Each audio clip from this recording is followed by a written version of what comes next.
Hello, hello. My name is Kenidi Rae. This is Power to the Diaspora. Thank you for coming back. As I try to figure out exactly what I'm doing here, exactly how this works, I'm realizing that if you talk to me about something you hear on Power to the Diaspora and it's an open-ended question, I just have to answer your question or, you know, give a response. Definitely, I think that is going to be a part of our format. And I actually had two open ended questions. Both of these are from the episode about the bones, I think. It was the elephant in the room, Obeah. I ignored it the first time because I was like, I am not ready. I am not equipped to address this. And then, well, someone else asked. So I was two open ended questions deep, and I wanted answers from myself, quite frankly. Oh my gosh, this is gonna be like a primary school science project. Because I'm gonna tell you what my hypothesis was, and then I'm gonna answer the question. As I tell you my hypothesis, maybe it's cheating a little because I know the answer, but surely that's how all the best hypotheses are written. My theory was that Obeah was probably something pretty normal.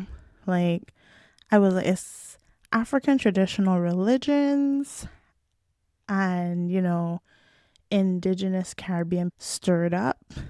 And yeah, it's probably fine, kind of like a religion. But I have this thing where I don't dabble.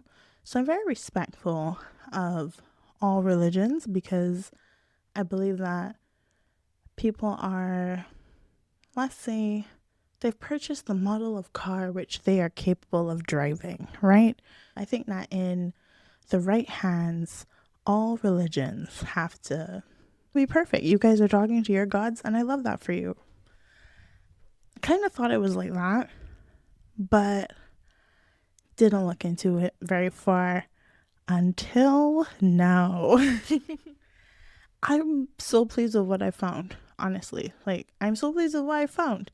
It's so normal and medical and easy to understand. Perhaps everything requires a little open-mindedness, but you wouldn't be here if you weren't open-minded. We have not yet answered the question, what is Obeah?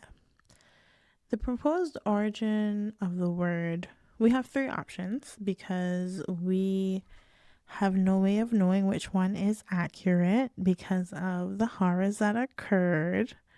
Linguist Kamal Brathwaite proposed that it's from the Igbo word Obeah, which means doctoring, mystical knowledge, or healing.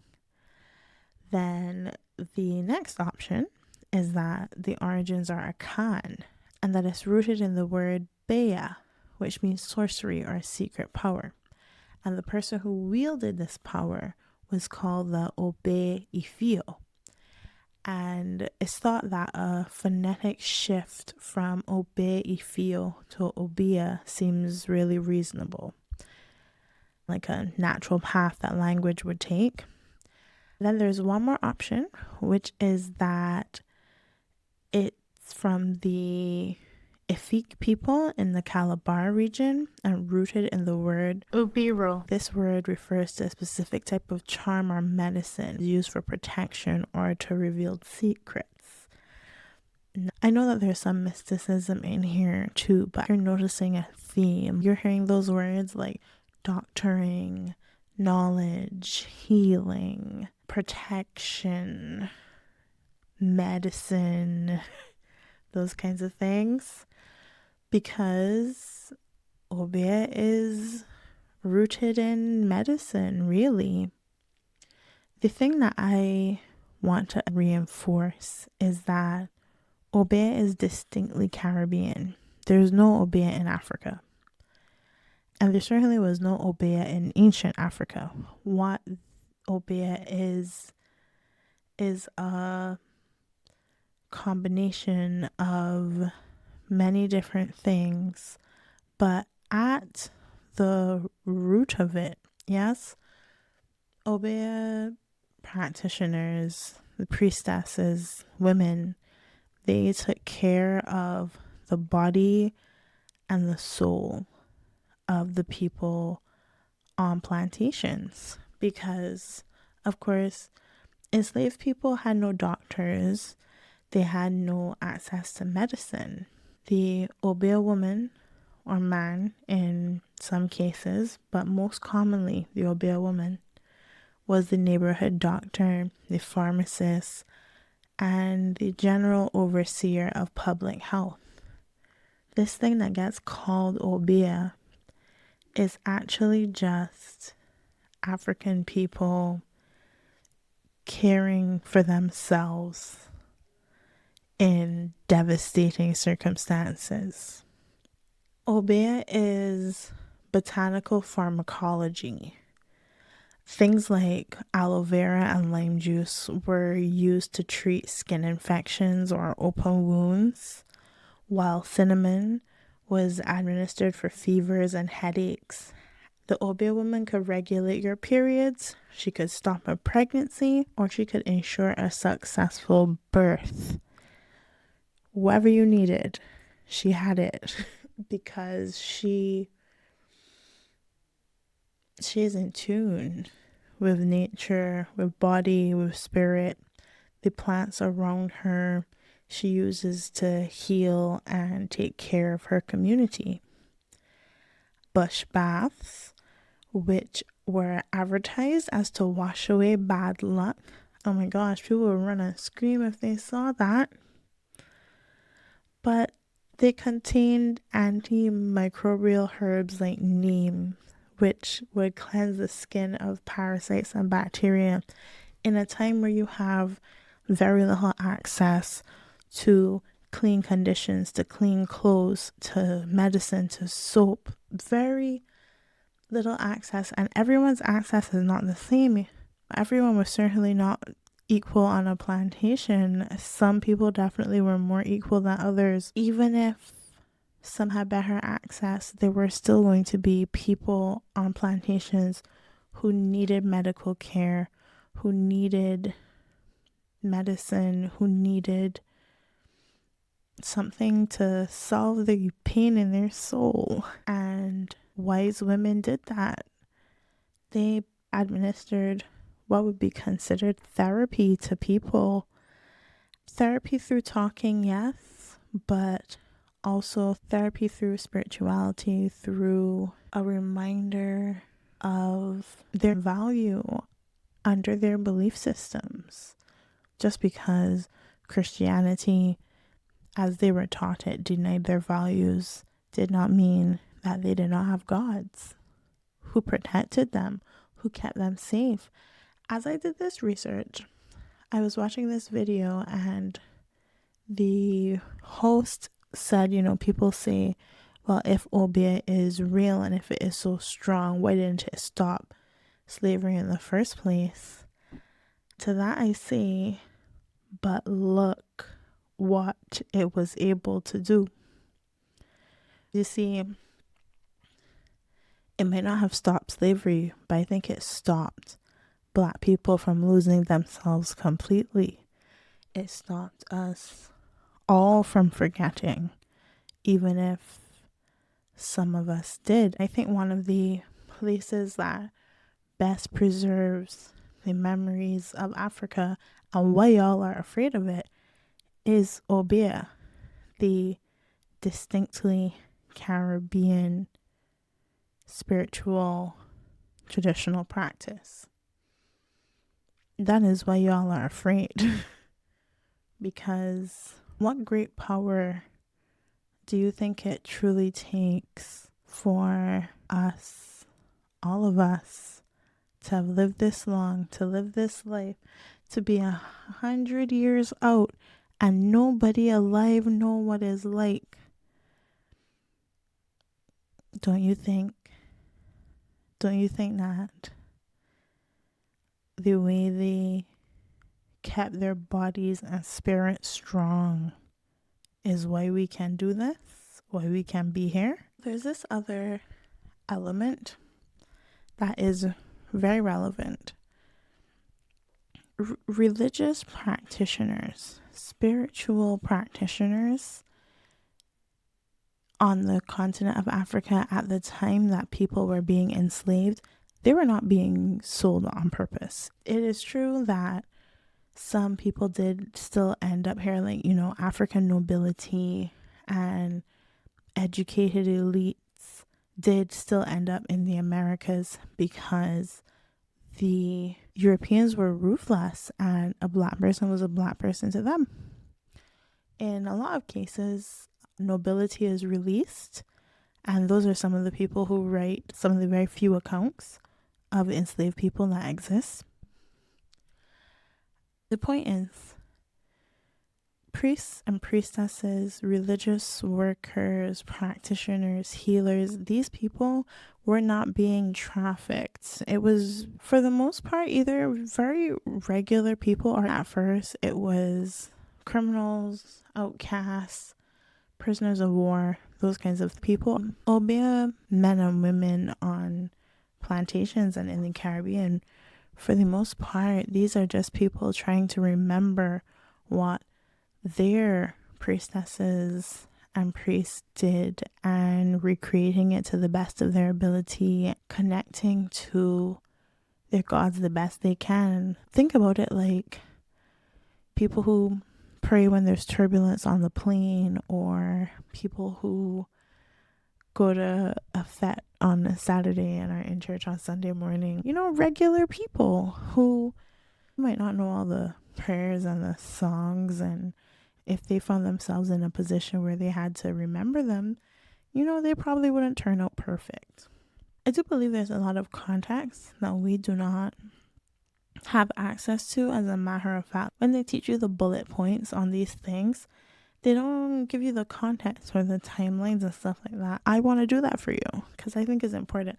I need the timeline. When I put it up, everything that happens and the time it happens at is important and relevant to the overall story. And if you can't see that, your comprehension skills are lacking. That's all I'm saying.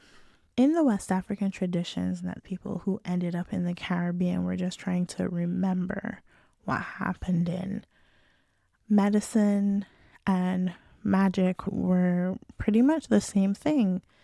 Even though medicine worked because of the specific chemicals that we can identify now, yes. However, when a priestess gives you that medicine, the idea is that the spirit of the medicinal plant overcomes the spirit of the sickness. And that is what happens too. Like, you can't deny that that is not what happens, even though there's chemical compounds that can be listed, but that is what happens. I love the saying that science is just the little bits of magic that we're able to understand with our simple human minds. Traditional West African religions do not separate healing from magic, because in many ways healing is magic. I know you feel pretty magical after you've been sick for 5 days and on the 6th day you start to realize you're not gonna die. I know that feels like magic, because it is.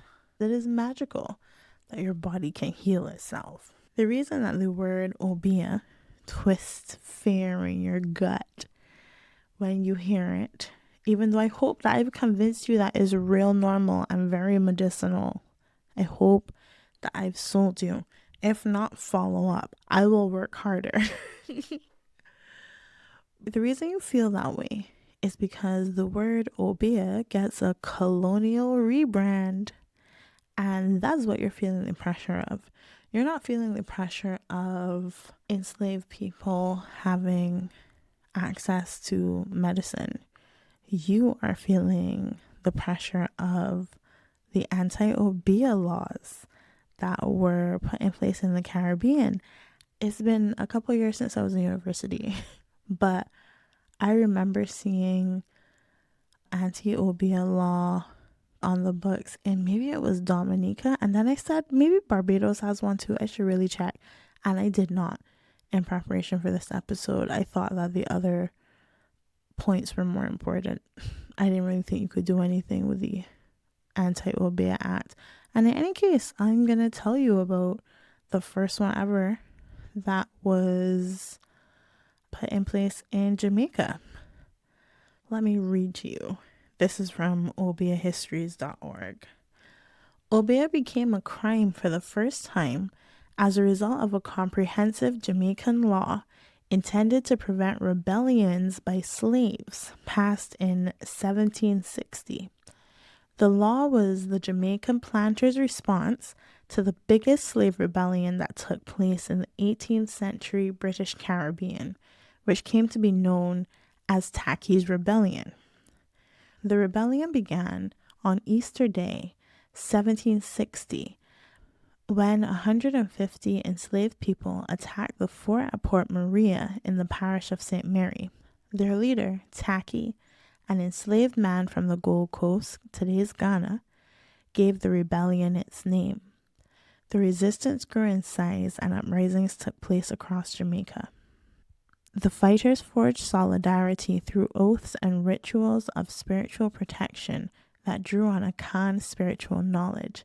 The Jamaican planter historian Edward Long claimed that Tacky was advised by a famous Obeah man and priest, much respected among his countrymen. Long continued. He was an old Coromantan who, with other of his profession, had been a chief in counseling and instigating the credulous herd to whom these priests administered a powder, which being rubbed on their body was to make them invulnerable. They persuaded them into a belief that Tacky, their generalissimo in the woods, could not possibly be hurt by the white men, that he caught all the bullets fired at him in his hand and hurled them back with destruction to his foes. Do you hear that? The Obeah man convinces the enslaved people who are rising up in rebellion successfully that they're invincible. He rubs powder on them and they believe that they are invincible, and they participate in a rebellion that is so serious that the colonizers in Jamaica have to outlaw whatever this dust is he rubbed on them, because whatever that is, it caused people to be able to fight like nothing. And they were like, we gotta do something about this. We don't understand, but we gotta do something about it. There is an actual act. I don't love a lot of things about law, but I do love me a bit of legislation, to be honest. Legislation will have a short title and a long title, but short titles must have come to be much later on, because this is all long title. And this goes crazy. Are you ready for this? An act to remedy the evils arising from irregular assemblies of slaves, and to prevent their possessing arms and ammunition and going from place to place without tickets, and for preventing the practice of Obeah, and to restrain overseers from leaving estates under the care on certain days, and to oblige all free Negroes, mulattoes, or Indians to register their names in the vestry books of the respective parishes of this island, and to carry about them the certificate, and to wear the badge of their freedom and to prevent any captain, master, or supercargo or any vessel bringing back slaves transported off the island. Isn't that crazy? I'm not done though. I just had to take a break. And in order to prevent the many mischiefs that may hereafter arise from the wicked art of Negroes going under the appellation of Obeah men and women, pretending to have communication with the devil and other spirits, whereby the weak and supercilious are deluded into a belief that they're having full power to exempt them whilst under their protection from any evils that might otherwise happen, be it therefore enacted by the authority aforesaid, that from and after the 1st day of June, which will be in the year of our Lord 1761, any Negro or other slave who shall pretend to any supernatural power and be detected in making use of any blood, feathers, parrots' beaks, dogs' teeth, alligator teeth, broken bottles, grave dirt, rum, eggshells, or any other materials relative to the practice of obeah or witchcraft in order to delude and impose on the minds of others, shall upon conviction thereof before 2 magistrates and 3 freeholders suffer death or transportation, anything in this act or any other law to the contrary notwithstanding. Ooh, that was a ride, wasn't it? Wasn't it? Goddamn. This legislation was then passed throughout the Caribbean.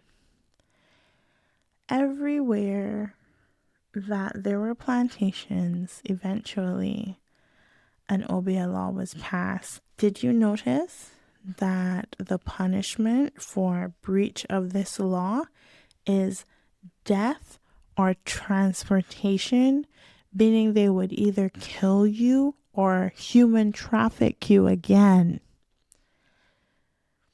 That's why you're afraid. That's why the very mention of Obeah in 2026 terrifies you, because people were religiously persecuted. I know that you are a Christian and you believe in God, and I know that there's some element in the Bible about Christians being persecuted and how you're supposed to be willing to be persecuted for your religion. Not only were people persecuted for their religion, they were persecuted for needing medical attention and utilizing natural medicines because that's all they had access to. Of course, if something is punishable by death, you're probably not going to do it, or you're going to practice it very quietly, very secretly. You're not going to encourage anybody to practice it because they could die. And legislation was put in place so you could feel this way. Legislation was put in place so you could feel this way. Does that mean anything to you?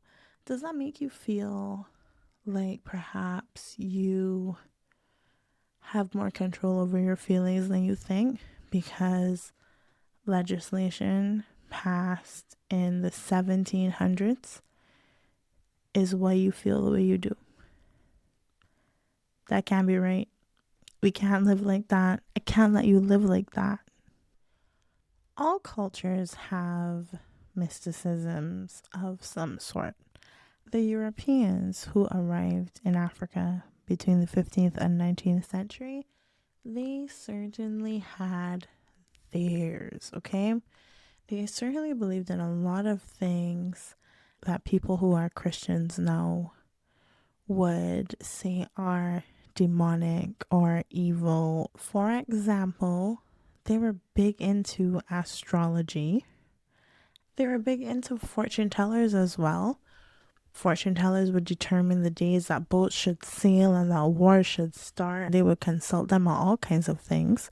They carried talisman, and those talisman ranged from semi-regular things like wax discs that were blessed by the Pope to downright, I'm sure y'all would consider evil things like the bones of priests, okay? They believed corpses would bleed in the presence of the person who murdered them. And also, they believed that noble blood had inherent power. That was one of their foundational beliefs. These same people who teach that African traditional spirituality is wrong and Obeah is wrong, these same people, I know right here, right now, there are Christians who are not dealing with astrology or fortune tellers. But the people whose religion you have adopted, who say that African traditional religions and Obeah are evil, those people love a fortune teller, love an astrologer. Obeah is intrinsically bound up with slavery. That's truly the only way it comes to be. Because like I said, it's distinctly Caribbean. It's focused on doing. The practice is very present.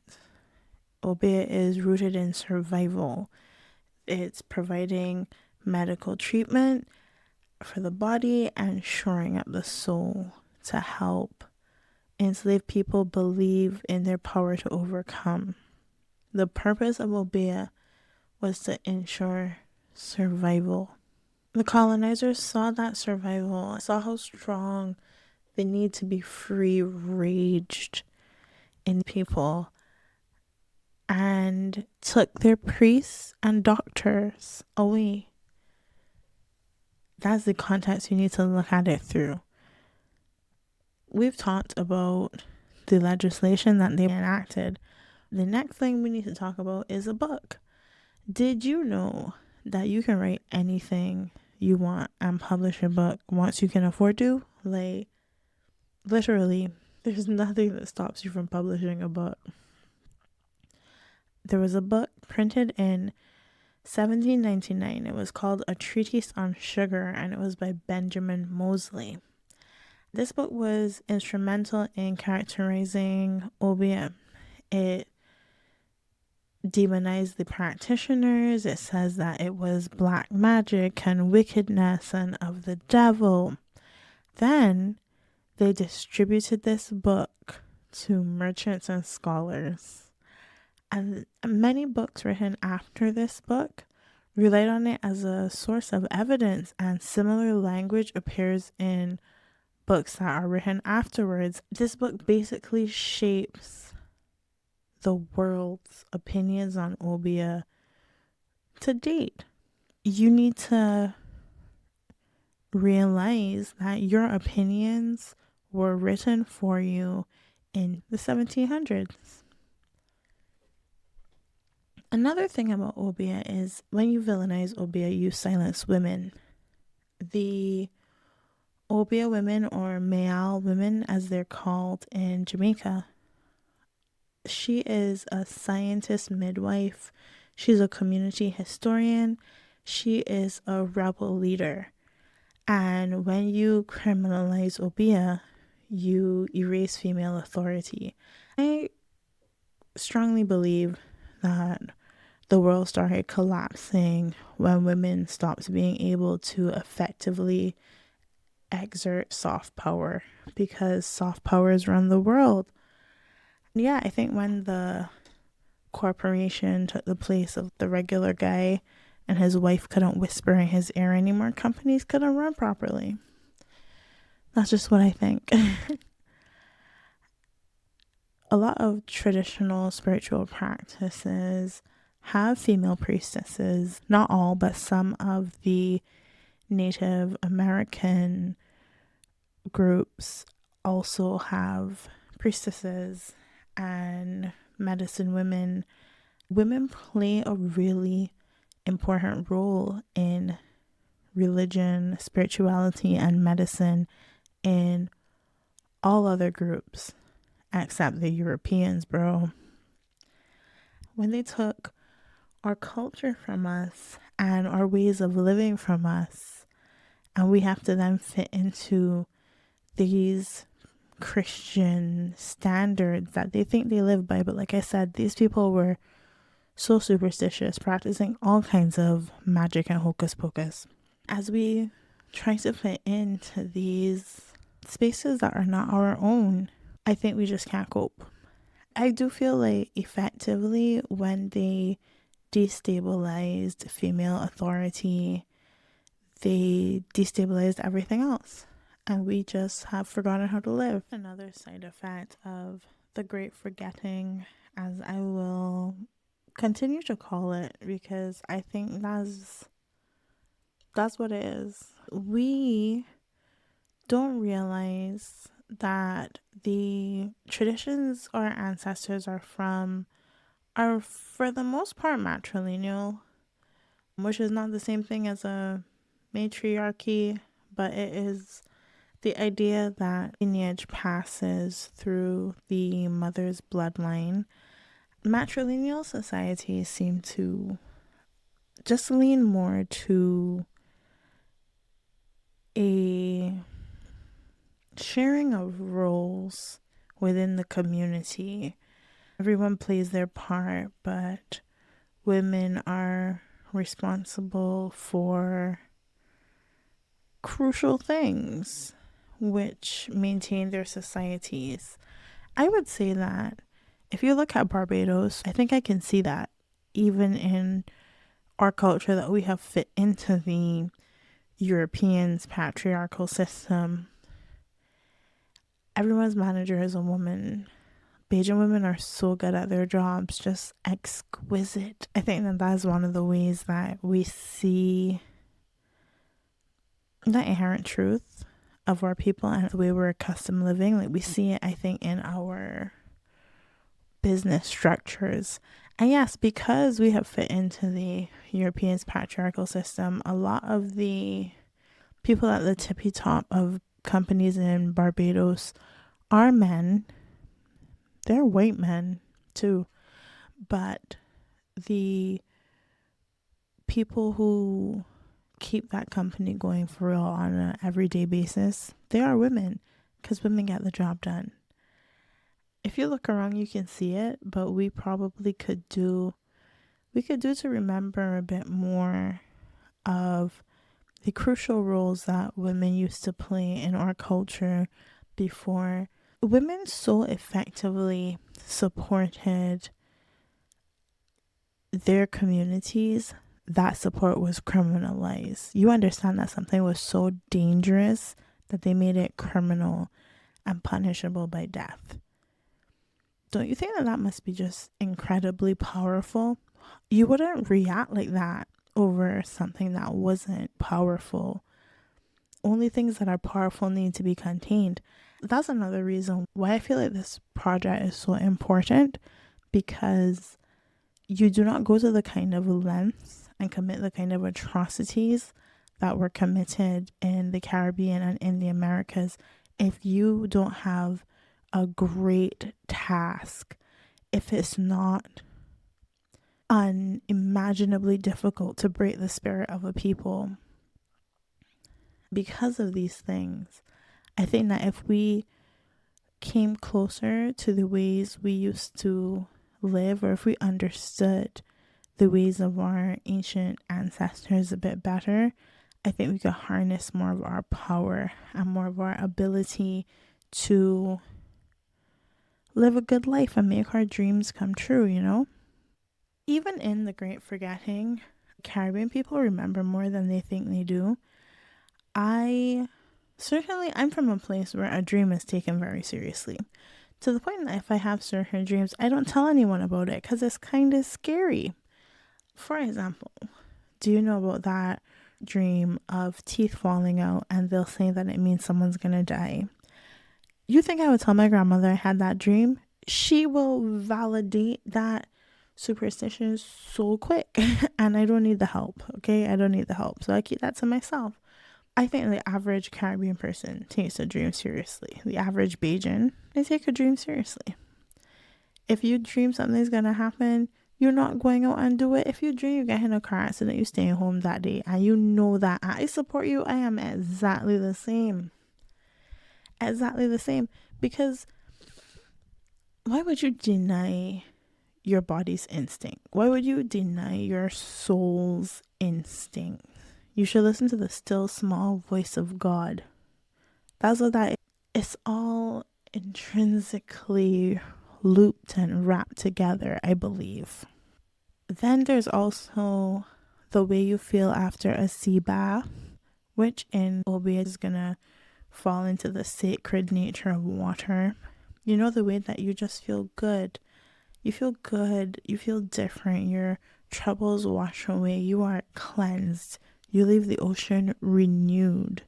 You know that. You need me to tell you that, and I don't think you need an Obeah woman to tell you that either. You are aware of the power that water possesses to calm your spirit, to calm your nerves, to make you feel refreshed. You know about that. Then there's that saying of, oh, my spirit just ticked to her, or nah, I don't like her, my spirit just don't take to her. And you know what that means. I feel as though to know what that means is an inherently human thing. It's just about being alive. But legislation was put in place so that you could deny these things that you know in your soul, that you know in your bones, that you know in your very being. I hope that I answered those open-ended questions, and I reiterate that Obeah is distinctly Caribbean. There's no Obeah in Africa. So if you're worried about that specifically, and that is what is holding you back from connecting to your ancestors, let it go right here, right now. They don't have it there. Alternatively, if you're a more traditional Bajan and Obeah is anything African that you do not understand, I would say eventually we can get into some African traditional religions. Obeah is not one of them. And those things have elements that are unfamiliar to you as well, but at least they're not fortune tellers or astrologers. The colonizers had astrologers, so maybe you can cut our people some slack, since clearly the interpretation of what is evil or demonic is based on the person who is judging it. Maybe ease us. Just saying. As I wrap up, I hope I have helped to alleviate some of your concerns about Obeah. I hope that you now understand that Obeah was healing of the body, mind, and spirit for the enslaved who did not have access to very necessary treatments, except through the wise woman who was the keeper of the knowledge, raiser of spirits, and instigator of rebellions, because it was the encouragement of Obeah women and men that truly fueled rebellions, because nothing is so strong as the mind. I suppose this is technically an episode about resistance, but more importantly, I think is a background on Obeah, because I believe that that is one of people's most major barriers to embracing African culture, or not even embracing, just trying to understand a little. To not embrace African culture is to not embrace yourself. We really can't have that. Self-love is a foundational pillar of all other success in life.